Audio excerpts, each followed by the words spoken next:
जनता party विजयी हो रही है और प्रचंड बहुमत के साथ सीटें जीत रही हैं। हमारी सीटें भी बड़ी मात्रा में बढ़ रही है और सीटों पर जीत का अंतर भी, मार्जिन भी बहुत बड़ी मात्रा में बढ़ रहा है। जहां तक आसाम का सवाल है, 47 में से 37 सीटों से ज्यादा, 37 सीटों से ज्यादा भारतीय जनता पार्टी विजय प्राप्त करेगी। इसके साफ संकेत भारतीय जनता पार्टी की चुनावी मशीनरी से हमें मिले हैं और मैं मानता हूं कि दोनों राज्यों ने एक सकारात्मक मतदान किया है। असम के अंदर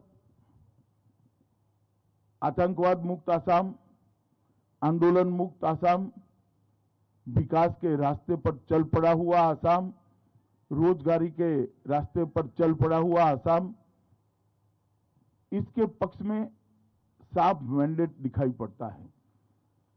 और असम के अंदर इसके साथ साथ बाढ़ मुक्त असम के भारतीय जनता पार्टी के वादे को भी बहुत बड़ा समर्थन मिला है।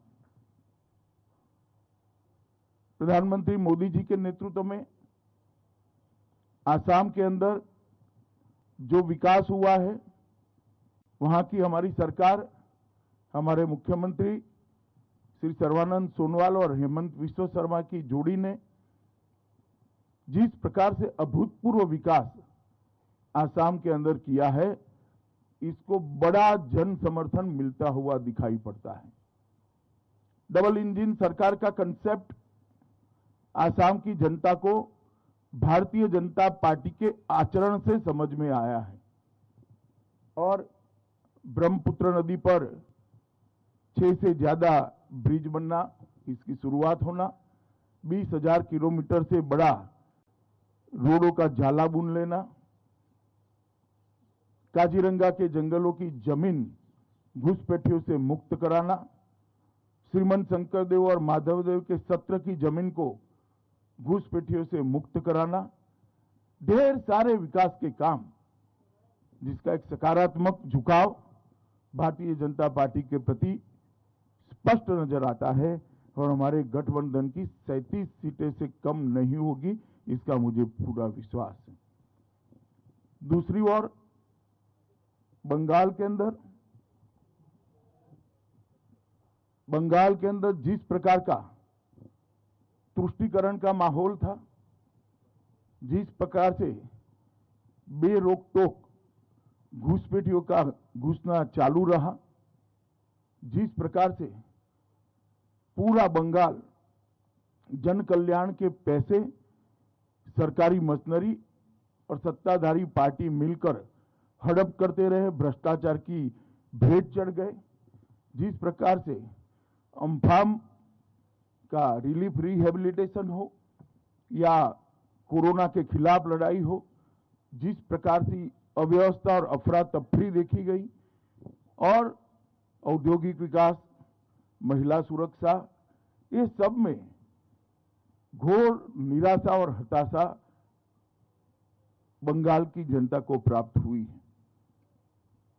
27 साल के कम्युनिस्टों के शासन के बाद उनको एक आशा थी कि दीदी एक नई शुरुआत लेकर आएगी, मगर दल का चिन्ह बदल गया, दल का नाम बदल गया, बंगाल वही का वही रहा और गिरावट आई।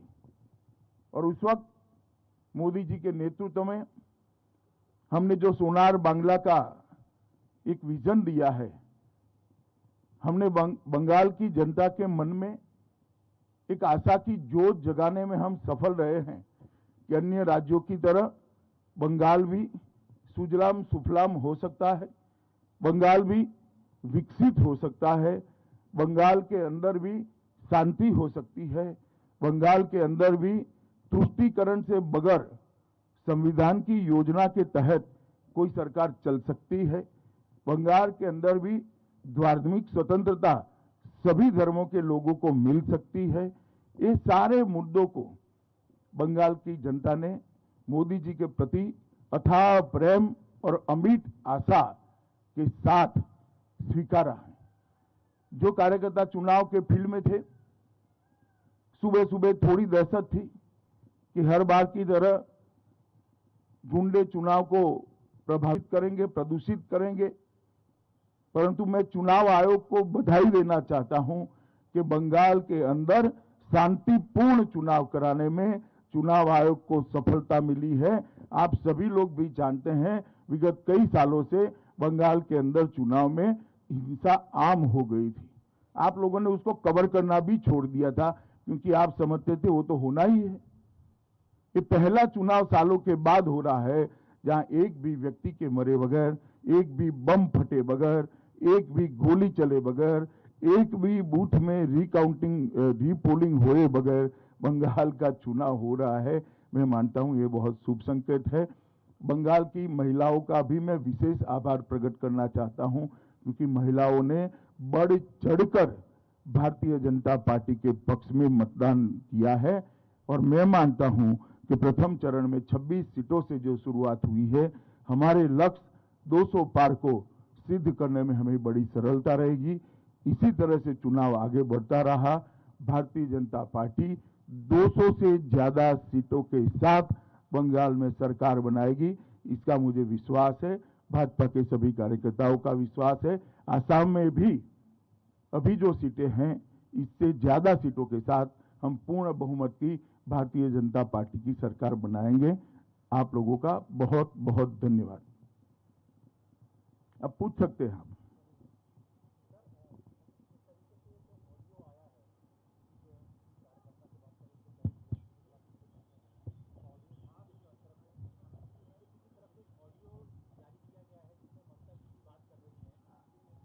कार्यकर्ता से कि नंदीग्राम हार जाएंगे, आप आ जाइए, हमारा सहयोग करिए, उसको लेकर आपकी प्रतिक्रिया क्या है? मेरी कोई प्रतिक्रिया नहीं हो सकती। हर एक को अधिकार है अपना समर्थन जुटाने का। ममता जी भी जुटा रही है, इसमें क्या है?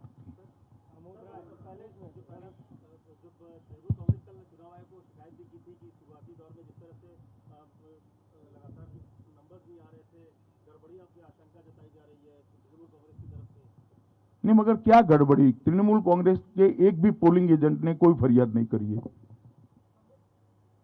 गड़बड़ी तो पोलिंग बूथ के अंदर होती है।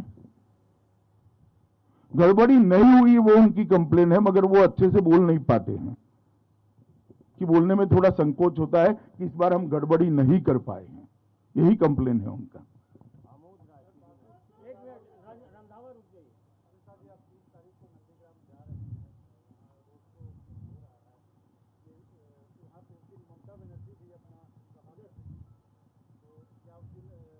नथिंग स्पेशल, नंदीग्राम हमारे लिए एक सीट है।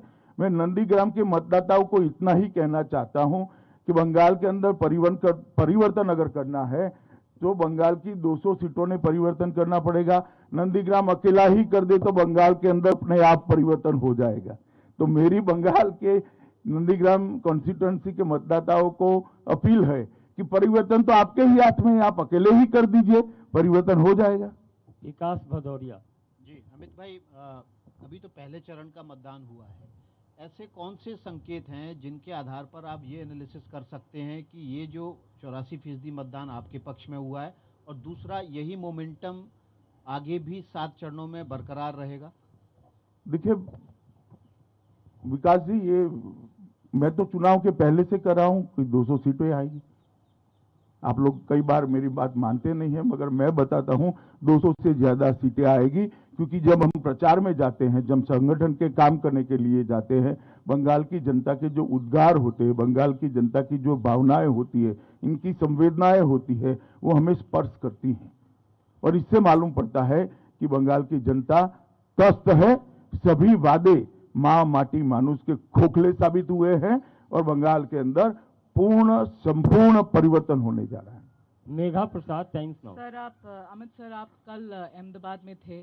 कुछ ऐसी रिपोर्ट्स आ रही हैं कि शरद पवार जी और प्रफुल्ल पटेल जी दोनों चलिए, सब अहमदाबाद में चीजें थे। सार्वजनिक नहीं होती है। नवजोत रंधावा, रविंद्र सिंह, जी न्यूज। लगातार आरोप भी लगाते रही है कि टीएमसी बीजेपी कार्यकर्ताओं की हत्या करते रहे, हिंसा काफी हुई, और आप कई कार्यकर्ताओं से मुलाकात भी की उनके परिवार से। अब बीजेपी के ही जो शामिल हो गए हैं उनसे ममता बनर्जी खुद फोन कर रही हैं कि हमें समर्थन करो। एक तरफ हिंसा और दूसरी तरफ इस तरह की अपील। आपको लग रहा है कि जमीन खिसकने का डर है या फिर वो अपने लोगों को वापस लेना चाहती है? जमीन खिसकने के लिए टेलीफोन कॉल का परिचायक होना जरूरी नहीं है। जमीन खिसक चुकी है, जमीन जनता ने खिसकाई है और फिर से एक बार मैं कहता हूं 200 से ज्यादा सीटों के साथ भारतीय जनता पार्टी की वहां सरकार बनने जा रही है। विनीत, टीवी 18। सर, जिस तरह से पीएम बंगाल गए थे, ममता बनर्जी का कहना है कि वहां जाकर के वो प्रचार कर रहे हैं। जब बांग्लादेश के एक एक्टर ममता बनर्जी के पक्ष में प्रचार कर रहे थे तो बीजेपी ने सवाल खड़े किए थे। अब पीएम के दौरे पर ममता बनर्जी सवाल खड़े भाई वो तो खड़े करे, आप काहे को कर रहे हैं? कल पीएम ने कोई बात करी है वहां पर प्रचार की? कोई बात नहीं करी। प्रधानमंत्री का दौरा है दो देशों के संबंध मजबूत करने के लिए, दो देशों के सांस्कृतिक संबंधों को रिवाइव करने के लिए। वहां पर उन्होंने ना चुनाव की बात करी है, ना ममता दीदी को कुछ कहा है, ना भाजपा के लिए कुछ कहा है। नंदिता, प्रतिदिन।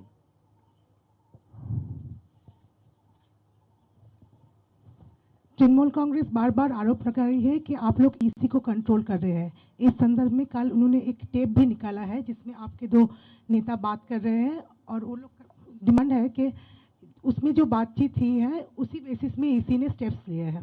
ऐसा है, ये बातचीत को जरा ध्यान से सुनिए। मुझे लगता है आपको ममता जी का आरोप ब्रह्म वाक्य लगता है, ध्यान से सुना नहीं है। इसमें हमारे दो नेता बात कर रहे हैं, इतनी इतनी जगह पे हमने ट्रांसफर के लिए डिमांड करनी पड़ी। ये डिमांड तो हमने राइटिंग में रखी है, इसमें टैप की जरूरत नहीं है। ब्लैक एंड व्हाइट में लिख कर दिया है। एक नेता दूर थे, दूसरे नेता हेडक्वार्टर पे थे, वो फीडबैक दे रहे हैं कि ये कॉन्स्टिट्यूंसी के लिए भी कंप्लेन करो, इनके भी ट्रांसफर के लिए कहो। तो इसमें क्या कोई गोपनीय बात है ही नहीं।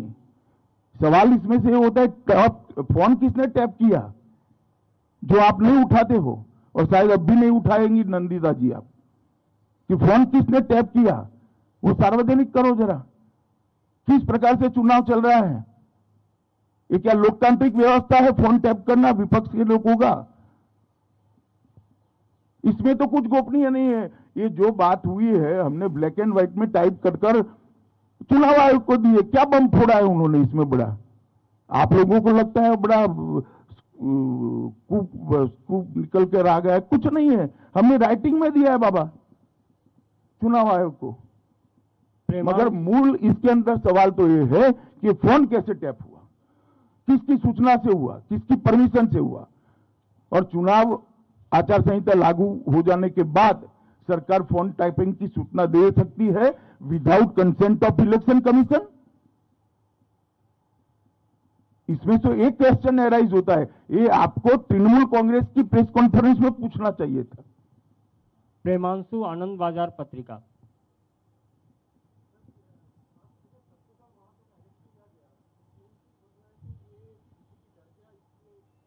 वहां चुनाव समाप्त हो चुका है, आपको इंफॉर्मेशन नहीं है।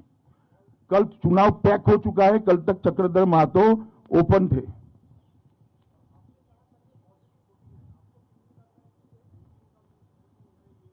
देखिए एंटी इनकम्बेंसी तभी एनकेस होती है कि किसी और से आशाबंदी हो, और मैं मानता हूं भाजपा से आशाबंदी है, इसलिए मैं उसको सकारात्मक मतदान भारतीय जनता पार्टी के पक्ष में मानता हूं। प्रधानमंत्री जी पर विश्वास है, भारतीय जनता पार्टी की सभी सरकारों के आचरण पर विश्वास है बंगाल की जनता। जी जरा माइक ले लीजिए। सर, जिन जगहों पर अभी चुनाव होना बाकी है वहां पंचायत चुनाव और लोकसभा चुनाव में देखा गया था कि हिंसा हुई थी, तो क्या लग रहा है इस बार पूरी तरह से बंगाल में हिंसा की खबरें सामने नहीं आएंगी? पहली बार ऐसा चुनाव होने जा रहा है पश्चिम बंगाल में। मैं तो आशा करता हूं नहीं आएगी और नहीं आना चाहिए। अगला sir, I am asking about Kerala. Kerala की सरकार ने अब ये जुडिशियल इंक्वायरी लॉन्च किया है सेंट्रल एजेंसी के खिलाफ। इसके अलावा वो क्या कर सकते फेस सेविंग के लिए? गोल्ड स्कैम में उनके प्रिंसिपल सेक्रेटरी पकड़े जाने के बाद उनके पास और कोई चारा ही नहीं है। तो बहुत नेचुरल रिएक्शन है, मुझे इसमें आश्चर्य नहीं हो रहा है। ये फेस सेविंग की कोड़ी एक्सरसाइज है। नीलू रंजन, दैनिक जागरण।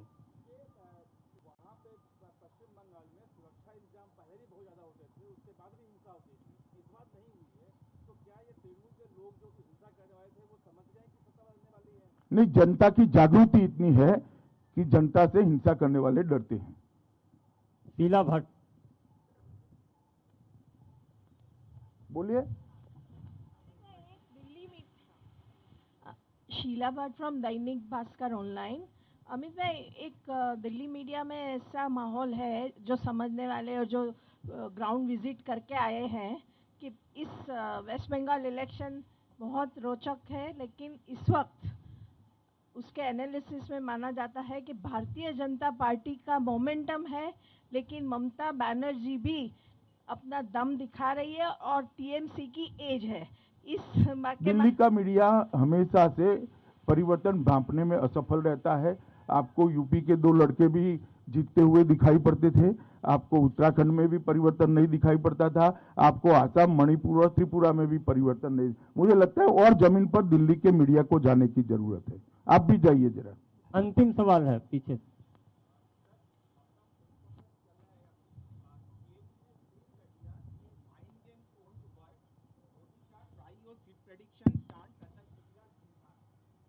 क्या ये आपका प्रेस कॉन्फ्रेंस चलती